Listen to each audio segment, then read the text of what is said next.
At her peak, more than 44 million people tuned in every Monday night just to watch Lucille Ball's face light up a black and white screen.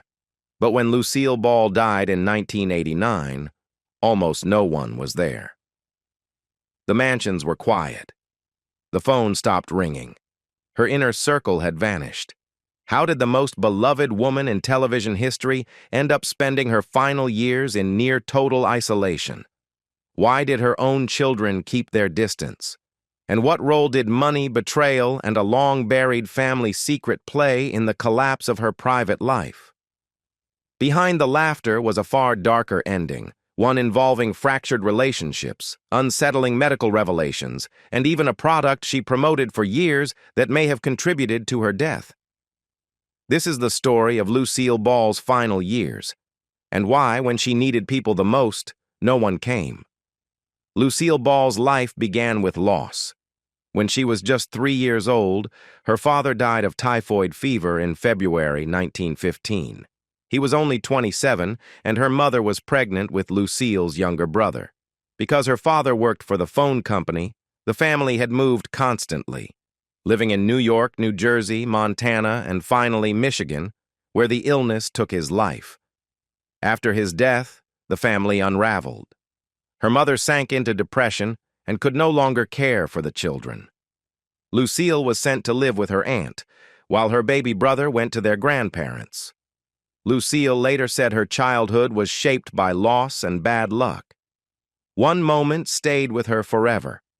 After her mother told her that her father had died, a picture fell from the wall, and Lucille noticed gray sparrows pecking at the kitchen window. The image terrified her. From that day on, she developed a lifelong fear of birds, especially pictures and decorations. Even as an adult, she refused to stay in hotel rooms with bird artwork. The fear never left her. Just as life seemed to stabilize, tragedy struck again. Around age 12, a backyard target practice accident changed everything. A neighbor boy was accidentally shot and left paralyzed. His family sued and won, and Lucille's family lost their home, their belongings, and their security. They were forced to leave town, and the emotional damage lingered for years. At 14, Lucille fell in love with an older local troublemaker, alarming her mother. Hoping to redirect her, her mother sent her to drama school in New York. The experience was brutal. While classmates like Bette Davis thrived, Lucille struggled. Teachers openly told her she lacked talent. Later, Lucille said all she learned there was how to be afraid, but the rejection only hardened her resolve. In 1928, she returned to New York determined to succeed, only to be struck down by rheumatic fever. For 2 years, she was bedridden, watching her prime years slip away. Many would have quit. Lucille Ball didn't. The setbacks didn't break her. They made her tougher. Their marriage stunned Hollywood. In the 1940s, interracial couples were rarely accepted, and studio executives doubted that a Cuban man and a white woman could succeed together, on screen or off. Years later, when Lucille Ball tried to bring her radio show to television, CBS strongly resisted her demand that Desi Arnaz play her husband. They believed audiences wouldn't accept it. Lucille refused to budge. Looking back, she called their elopement the most daring thing I ever did, admitting that while her friends gave the marriage 6 months, she gave it 6 weeks. Problems surfaced almost immediately. Desi spent long stretches on the road with his band, while Lucille kept early hours for work. Their lives rarely overlapped. There were deeper issues, too. Desi had grown up believing infidelity wasn't a serious betrayal. His own father had taken him to a brothel at age 12. He separated physical affairs from emotional loyalty, but for Lucille, the behavior was deeply painful. His heavy drinking only made things worse. By 1944, just 4 years into the marriage, Lucille filed for divorce. Their arguments were constant and explosive, something their daughter Lucy later said defined her childhood. Even so, they couldn't stay apart. They reconciled, separated again, and repeated the cycle more than once. Eventually, they tried a new approach. If working apart was tearing them apart, maybe working together would keep them together. In 1950, CBS moved to adapt Lucille's radio hit My Favorite Husband for television. Lucille shocked the network by insisting her real-life husband be cast as her TV husband. Executives balked. Desi's accent, his Cuban background, and the reality that interracial marriages were still illegal in parts of the U.S. made them uneasy. Lucille stood firm. To prove their appeal, she and Desi created a live stage act and toured the country. Audiences loved them. Their chemistry was undeniable. Faced with overwhelming success, CBS relented, and I Love Lucy was born. Getting the show on the air was anything but simple. CBS wanted it filmed in New York, where most television was produced at the time, but Lucille Ball refused to leave Hollywood. That decision ended up changing television forever. Working with producer Jess Oppenheimer, Desi Arnaz helped pioneer a new filming method using 3 cameras at once in front of a live studio audience. It was a gamble. They had to find a Hollywood studio that met safety codes and could hold an audience, then rebuild it with CBS's help. The risk paid off. The 3-camera setup allowed scenes to be performed straight through, like live theater, while capturing genuine audience laughter. Desi also pushed to film on high-quality 35mm film instead of the grainy kinescope recordings most shows used. That choice would prove revolutionary.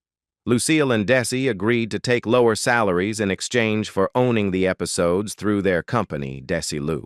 Because the footage was so sharp, the show could be rerun for decades, turning I Love Lucy into one of television's first massive syndication successes. In 1952, the series faced another obstacle when Lucille became pregnant with their second child. At the time, pregnancy was considered taboo on television. CBS and sponsor Philip Morris objected. But once again, Lucy and Desi refused to back down. The writers found a workaround by incorporating the pregnancy into the story without ever using the word pregnant, opting for phrases like expecting or even the French word enceinte. Religious leaders reviewed the scripts to ensure approval. When the episode showing Lucy giving birth aired in January 1953, on the same day she delivered in real life, an estimated 44 million viewers tuned in. The show quickly became unstoppable. For 4 of its 6 seasons, it was the most watched program in America. When it ended in 1957, it was still number 1, a rare feat matched by only a handful of shows since.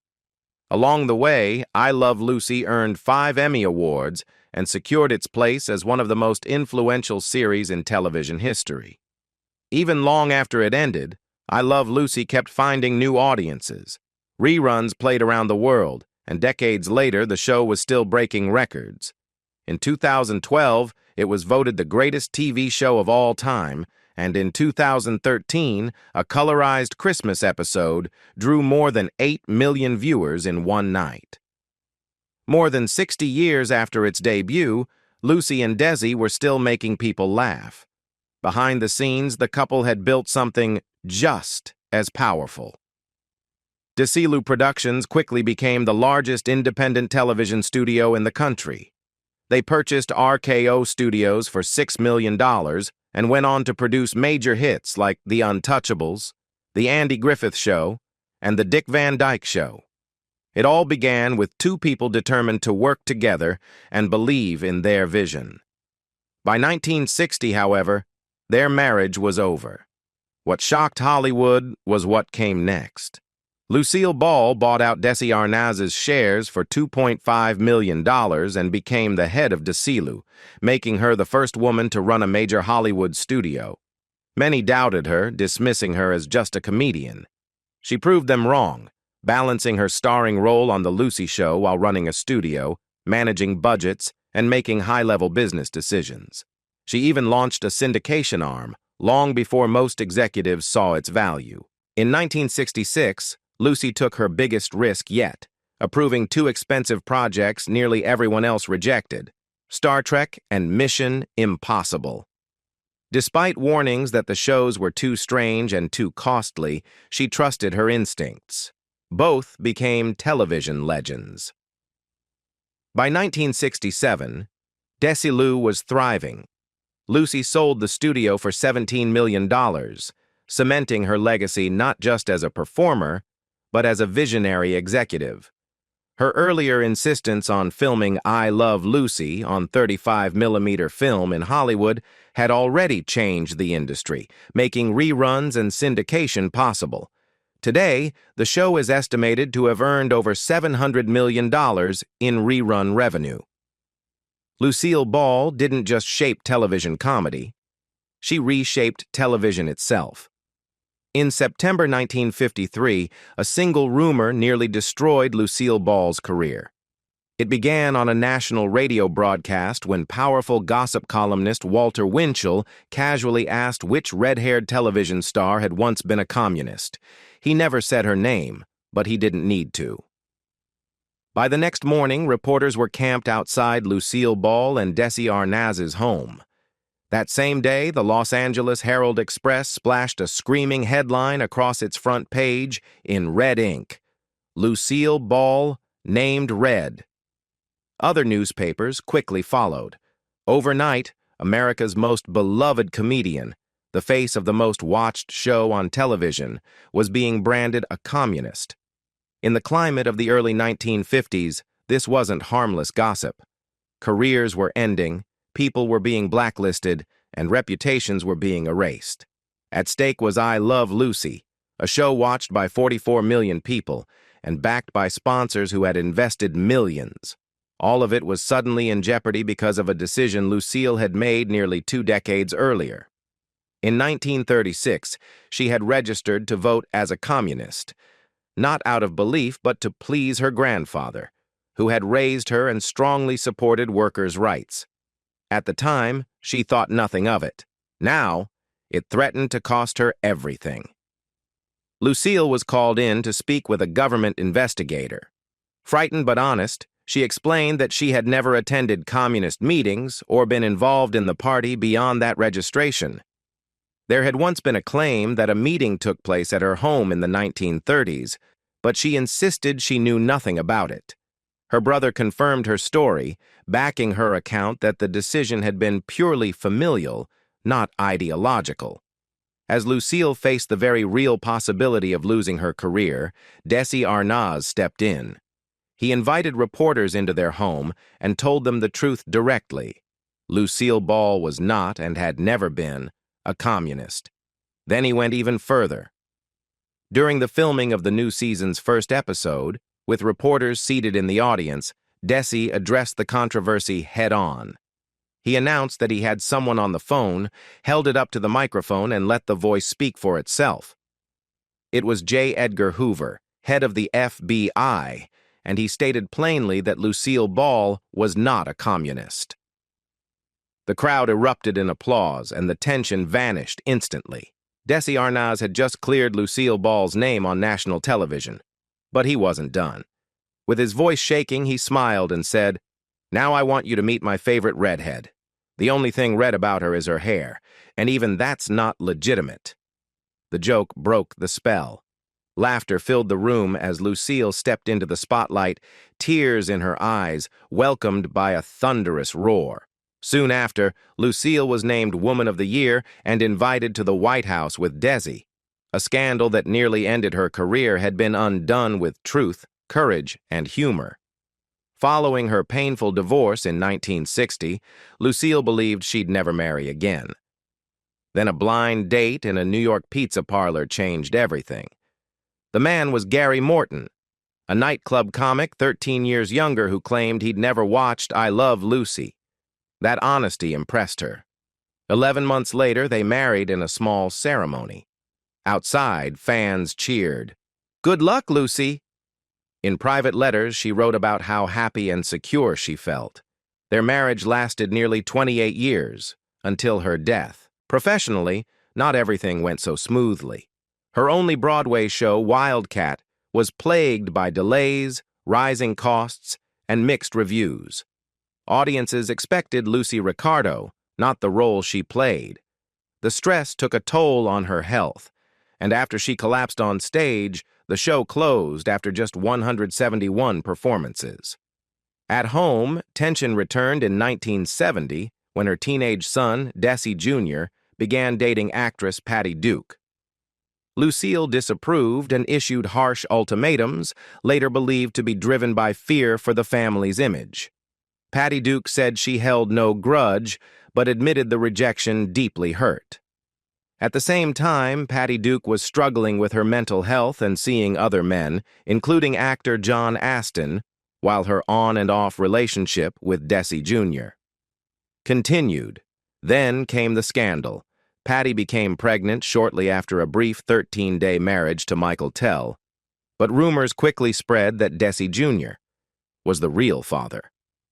Lucille was horrified. After decades spent protecting a wholesome public image, this was exactly what she feared. Patty later admitted she let people believe Desi Jr. was the father, even though she knew he wasn't. She never directly lied, but she didn't correct the story either. When Patty gave birth to her son Sean in 1971, the media attention was so intense, the hospital hid the baby's name. Desi Arnaz Sr. and Lucy visited the newborn. Lucille did not. Years later, DNA tests confirmed Michael Tell was Sean's biological father, though Desi Jr. remained part of his life. The damage, however, was already done. The headlines and gossip dragged the family into a scandal Lucille couldn't control.